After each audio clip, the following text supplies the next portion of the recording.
So myself, Dr. Ruchika from School of Biosciences and RIMIT University. So in this topic, we are going to discuss about the vaccines and the adjuvants. We are going to discuss about various types of the vaccines nowadays we are using, and we are different type of the adjuvants which we are combining with these vaccines that we are going to discuss. One more point we are going to discuss in the today's lecture, that is the safety of these vaccines, that what are the safeguards required for the vaccines that we are going to discuss in this lecture. So vaccines, we all know this word, that what is the vaccines, but why this is necessary for the system or for all of you. So this vaccines is basically a safeguard. This is protecting us from the outbreaks and so many diseases. Basically they are the important tool which is keeping the world safe. So that is why we have a vaccine. These vaccines, the purpose of these vaccines is basically to provide the immunity. We get the immunity in two ways. We may have an active immunity and the passive immunity also. So passive immunity we can attain through the mother's milk. We can have we will have a mother's milk through which some of the antibodies can secrete, and infant can have those antibodies which are fighting against the infection. Second mode, that is the artificial mode. In this mode we can use the monoclonal antibodies which we can transfer from one person to another person.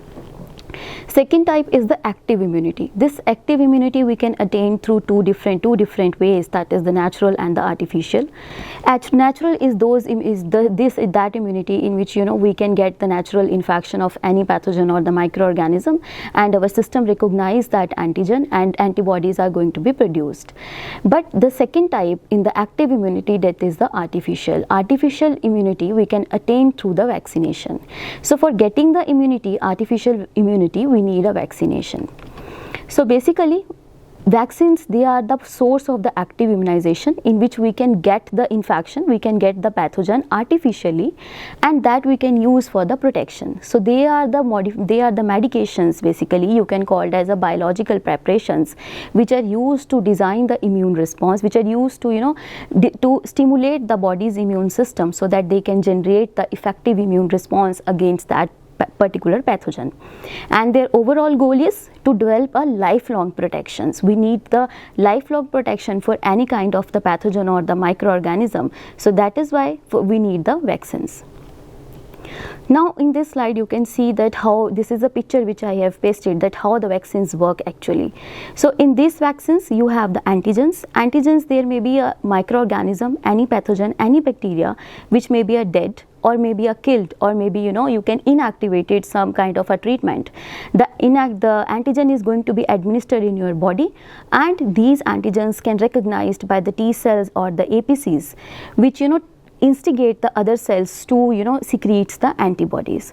These antibodies stored in the system, and whenever the person is having the reinfection of that get the infection of that particular antigen, your body is having the preformed antibodies. So this is basically the mechanism that how vaccines work. So in this case you have seen the 4 cases are there. We have the measles vaccines. So we have the measles vaccine, we have the antibodies against it, we get the vaccination, and we have the preformed antibodies in the serum. Second case with the chickenpox, you have the chickenpox vaccine, you have the preformed antibodies through the vaccination, and whenever you acquire the infection you will have that antibodies in your body.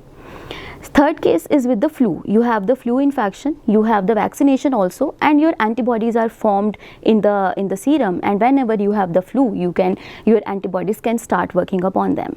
But in the fourth case, that what is the case when there is the unknown antigen, you don't have a vaccine regarding that antigen, your system don't know it, then what our system do? So in this regard we need a vaccination basically.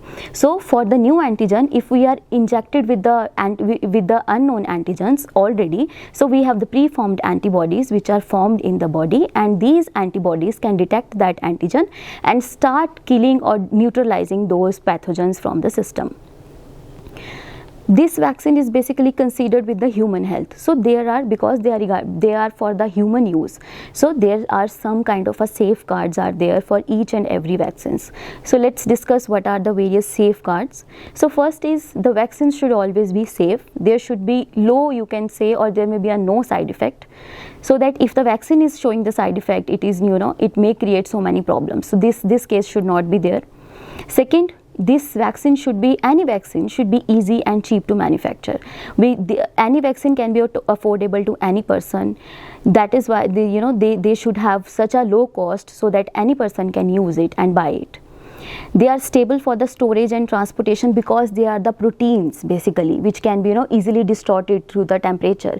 So we must taken care that vaccines should not be so much fragile that it can easily distorted by the temperature or by the heat during the transportation. Easy to administration, the source of the administration of these vaccines should be easy. There should be no any kind of a pain or any kind of a inflammation when person is getting the infection. And the most important is the vaccine is feasible to the infants. We can give it to the infants, that we also taken care, and the vaccine should have the efficacy, which means they should have a lifelong protection against that particular antigens. If we talk of the routes of administration, so there are various routes are there for administering the vaccines. Intradermal, basically the intradermal and the intranasal administrations are there. In the intradermal, you can say when you inject the vaccines inside under the skin. So there may be a different routes for injecting the antigen. There may be a intravenous, intramuscular, and oral administration. Subcutaneous is also there, intradermis is there, intravenous, and the intramuscular. So in the intramuscular, you can give the vaccine, you can give the antigen in the muscle area. Directly you can inject into the muscle part. Then you have the intravenous, then in which you can give the antigen directly into the blood, directly into the vein. You have the intra is a subcutaneous. Subcutaneous, you inject the antigen directly into subcutaneous part. And you have the oral administration also. You can give it to the oral, like the polio drops we use. And you have the intradermal, you can inject it into the dermis part. Another route of the administration nowadays, the scientists are working, they are the intranasal administrations, which is we can take into the drops through the nasal mode. That we can also use for the route of administration. Nowadays we have a various and vaccines are there. So many types of vaccines are there. They are depending upon their antigens which they are creating. We have a different type of the vaccines.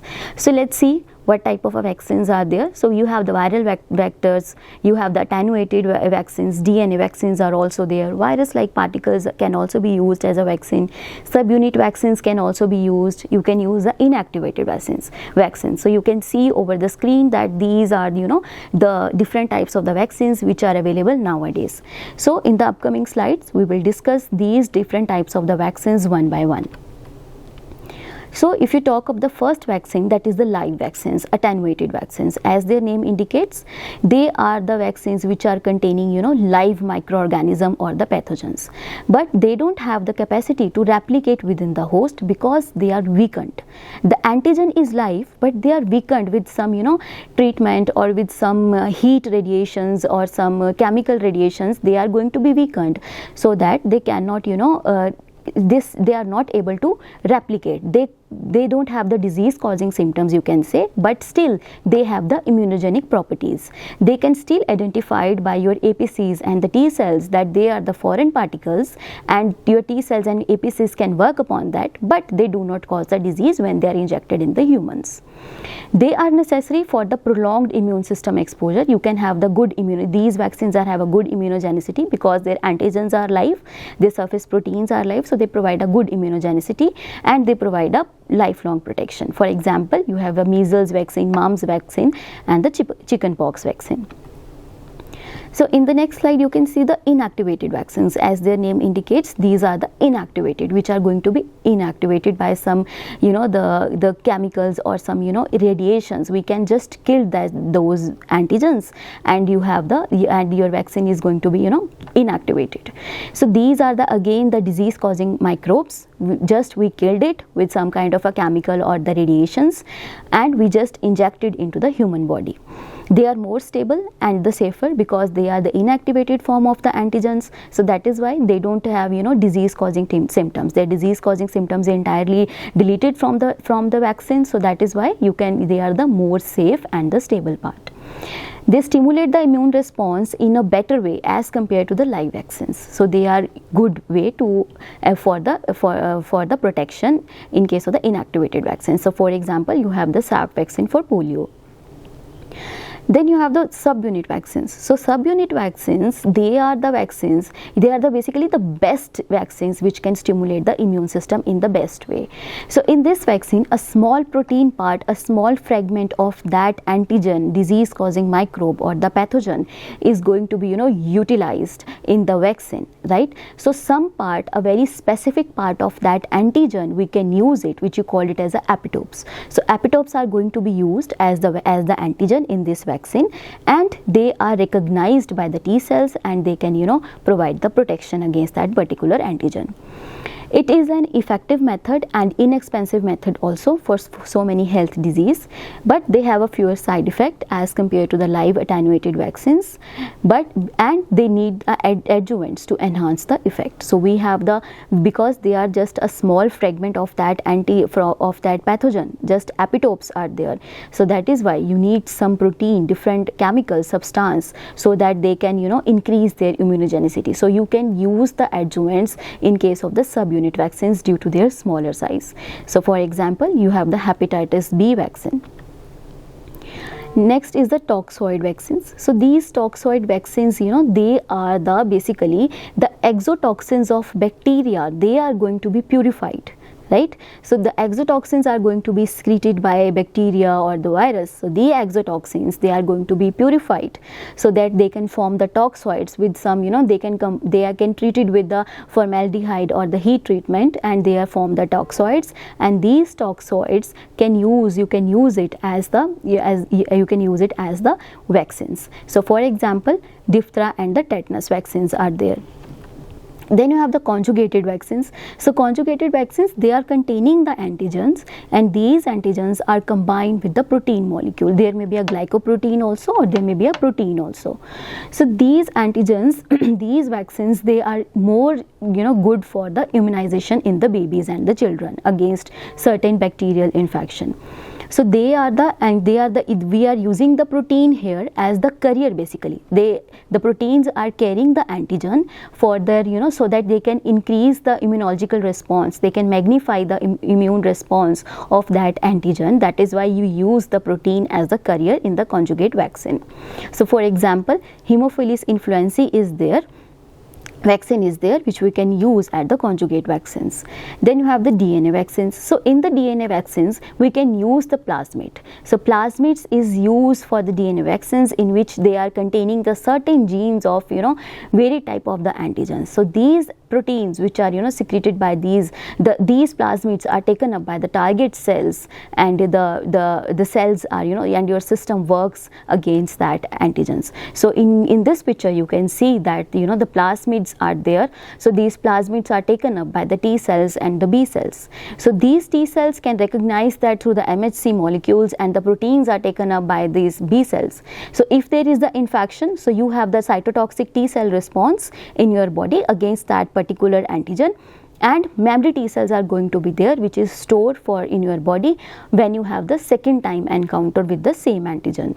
Likewise, in case of the B cells also, the B cells detect those protein molecules, and they start proliferating into the activated B cells or the memory T cells.